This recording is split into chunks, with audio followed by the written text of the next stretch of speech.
بسم الله الرحمن الرحيم الحمد لله رب العالمين والصلاة والسلام على أشرف الأنبياء والمرسلين نبينا محمد وعلى آله وصحبه أجمعين.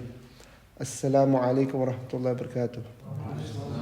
بسم الله الرحمن الرحيم اللهم علمنا ما ينفعنا وانفعنا بما تعلمنا وزدنا علما تنفعنا به. So let's start.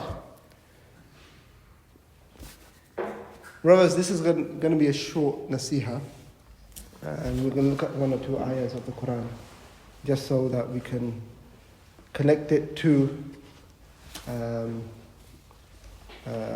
new year and to our lives. Yeah. So 2025 has begun. Yeah, this day, day 3 now? Day 3. Most people, like Ahmed said, are planning. People are going to the gym. They've got next New Year's resolution. This year I'm going to increase my physical health. Others have made other resolutions. This year I'm going to buy a car, a house. This year, we know the non-Muslims, it's a time of year for them, especially, when they reflect upon what's happened. And they want to plan and put in milestones for the next year. Although New Year's is not our New Year's, i.e. it's not a new year for us as Muslims, because it's based upon the Christian belief, the Christian calendar, i.e.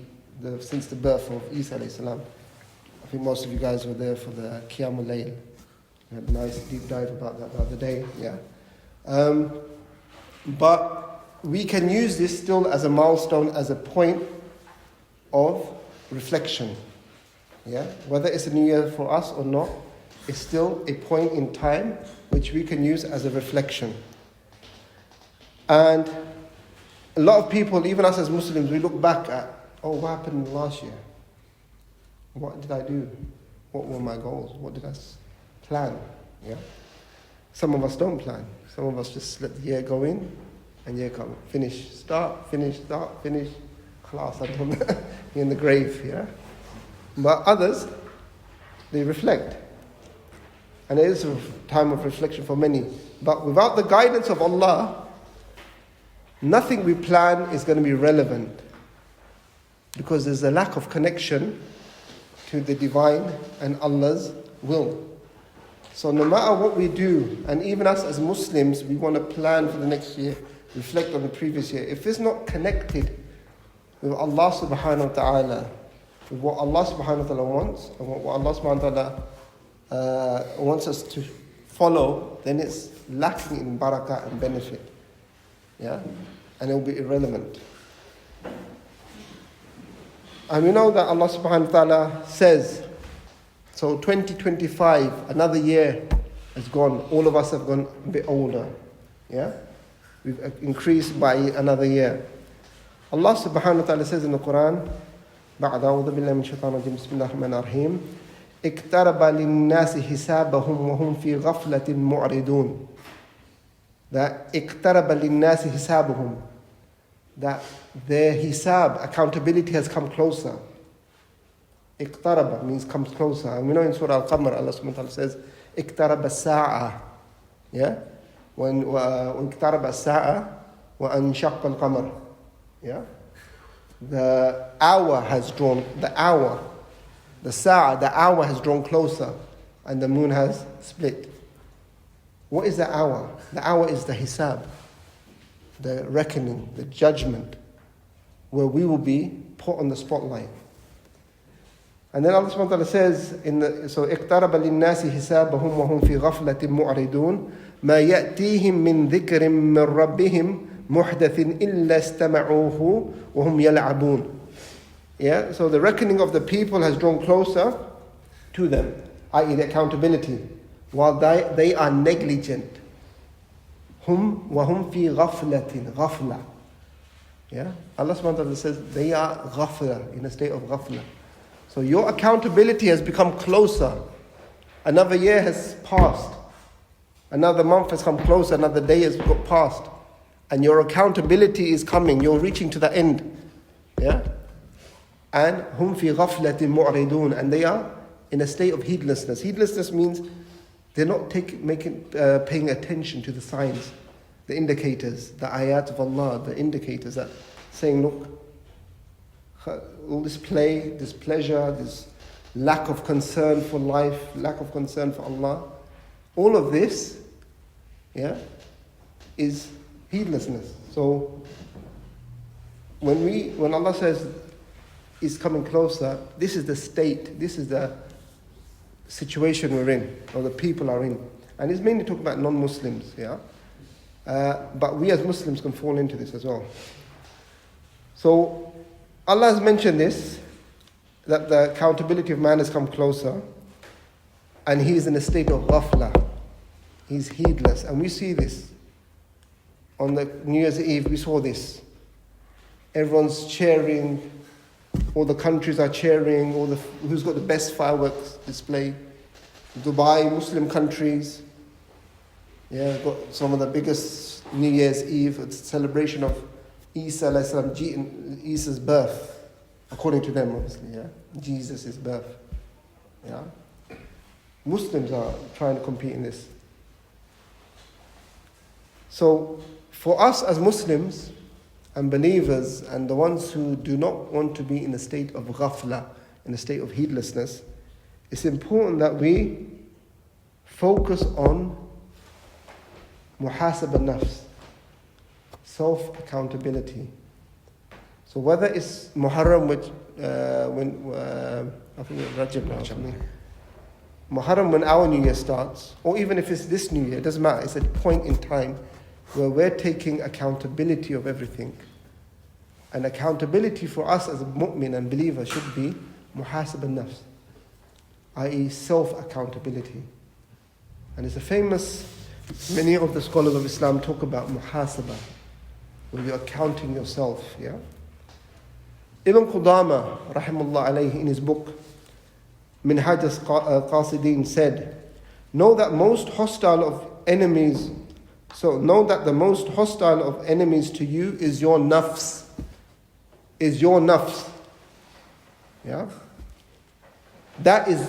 nafs, that is within you, i.e. your desires, what your desires are pushing you, pulling you towards, It has been created as that which commands the badness and inclines to evil. It's always inclining to badness, evil, laziness. Whilst you have been commanded to strengthen it and purify it. We've been told to purify our nafs. Don't incline towards bad things. Try and be active in relation to our obedience to Allah's commands, and cleanse it and drive it forcefully towards the worship of the Lord, i.e. mold it in a way that we're pushing it. It's not pushing us. It's not saying, look, khalas, salah's coming, fajr's come, I'll pray when I wake up, I'll turn the alarm off, I missed it now, so I'm going to pray.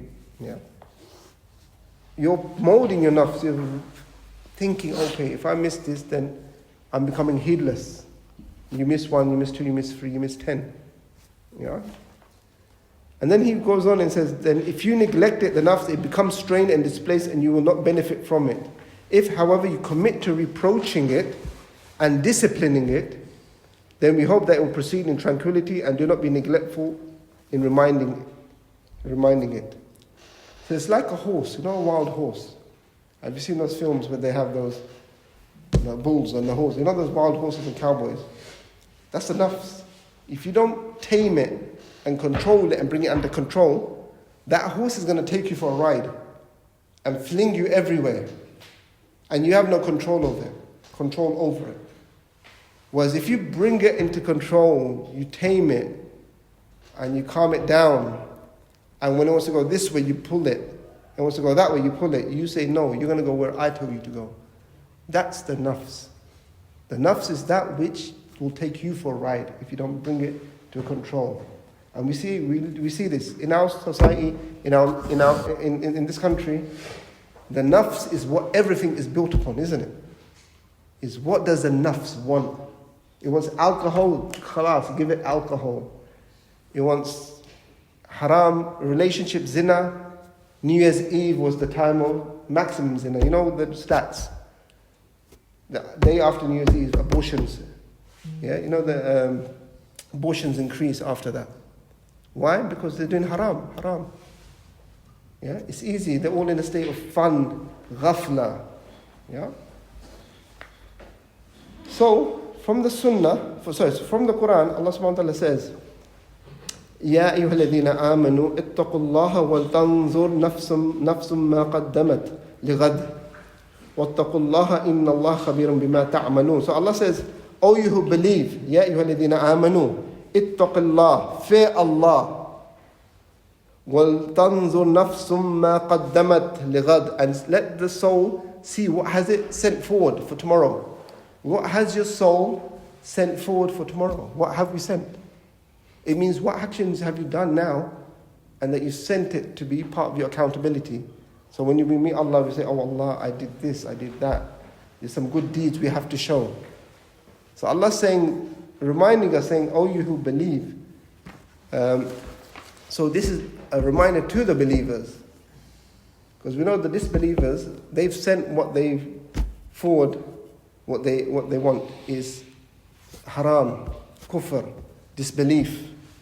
That's what they've sent, and that's what they will be accountable by.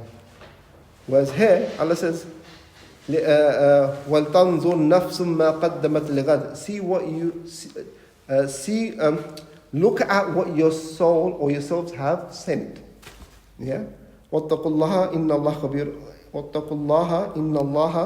خَبِيرٌ بِمَا تَعْمَلُونَ. And Allah is fully aware. And fear Allah, and Allah is fully aware of what you do.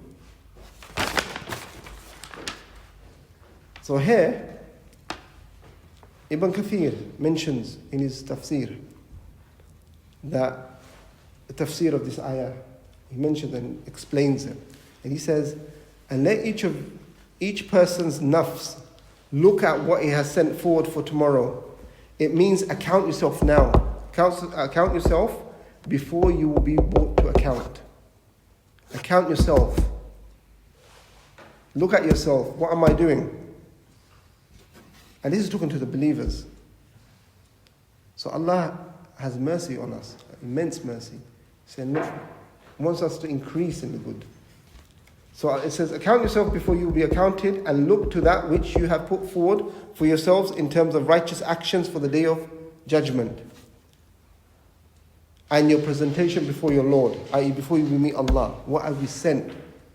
Yeah? You know when sometimes people go on a trip. So we've done this a few times. You know, like cargo. You go Pakistan. I'm from Pakistan. We put something in the cargo, send it a month before. So when we get there, yeah, we arrive and it's there. And we know what we've sent, yeah. It's like that. You're sending these things, you're sending these packages, these good deeds, these hasanat, so the angels can take it and record it.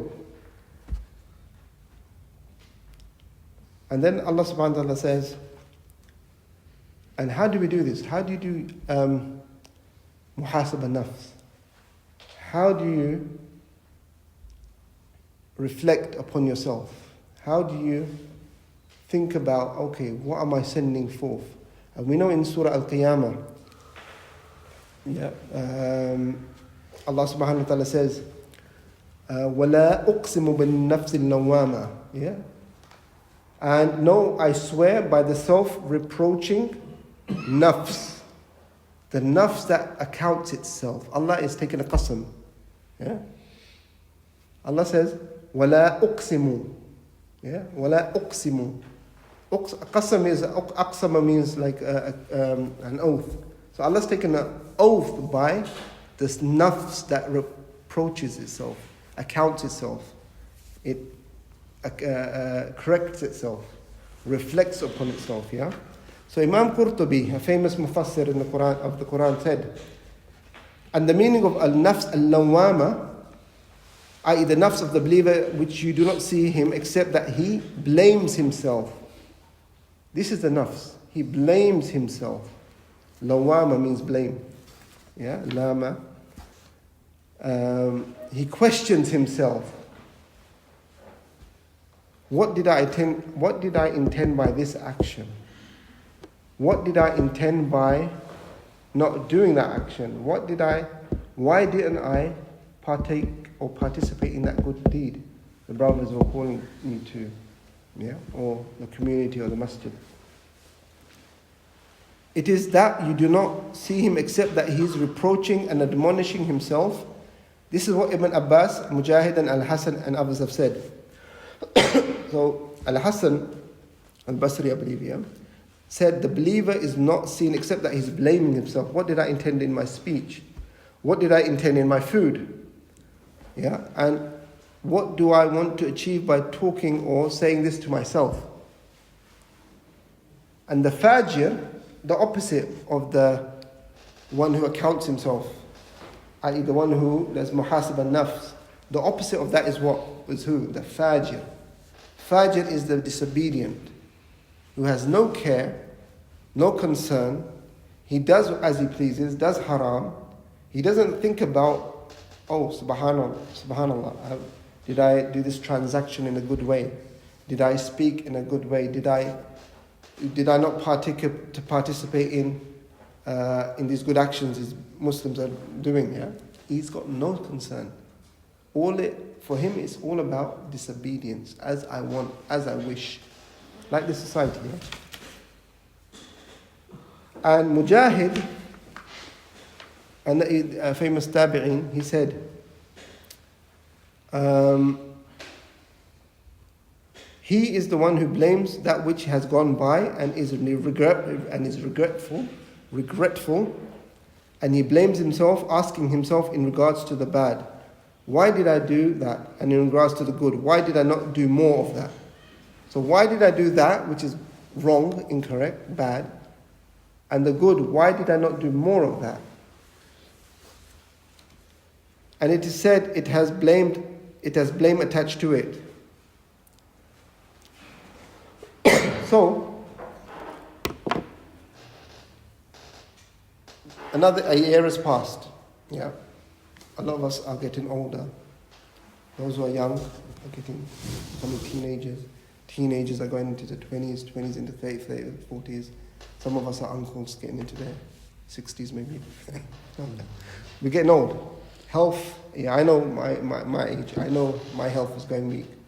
Yeah, 4 years ago I wouldn't wear glasses, or I could read easily, but now it's becoming weak. I'm getting aches in my back, and my leg, knee, and my foot. I'm like, what the hell? Where's this all coming from? Feeling tired. I go to doctors and say, okay, you got this issue, that issue. It's a sign. No hisab. It's not, oh, I need to get as healthy as possible. I need to live until, as you know, like the non-Muslim want to live forever. We're going to die. We know this. You know that. I know that. We know this. Yeah? And these are signs. Oh, this pain, the weakness, the strength is going. Yeah, it's a sign that, subhanallah, your time is coming. So, what of the good actions am I missing out on? What are the things that I'm doing that is just wasting my time? Am I on social media all the time? Am I at home, not involved in da'wah? Yeah, there's Muslims. Look at what's happening across the world. The non-Muslims are active. Look at Trump. He's not even in power yet. He's already got policies and shaking Canada. He said, I might annex you. He's telling Panama, look, that canal, that's in our interest. He's telling other countries across the world what he's going to do. Elon Musk is telling Britain, arrest that minister. Yeah, clamp down on those people. You are this, you are that. They are active. They've got a vision for the world. They've got a structure, a framework. Yeah.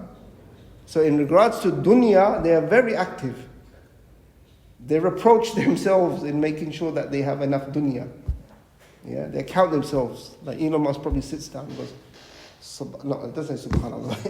He says, whatever, I don't know what he believes. I need more billions. I need another business initiative. Yeah, I need to go Mars and beyond Mars, whatever's beyond Mars. They account themselves in relation to the dunya. They have plans. They have plans for us, our Muslim countries, our Muslim lands. They are already involved in Palestine. You see that? In Syria, in Bangladesh. I was just talking to Hassan about Bangladesh.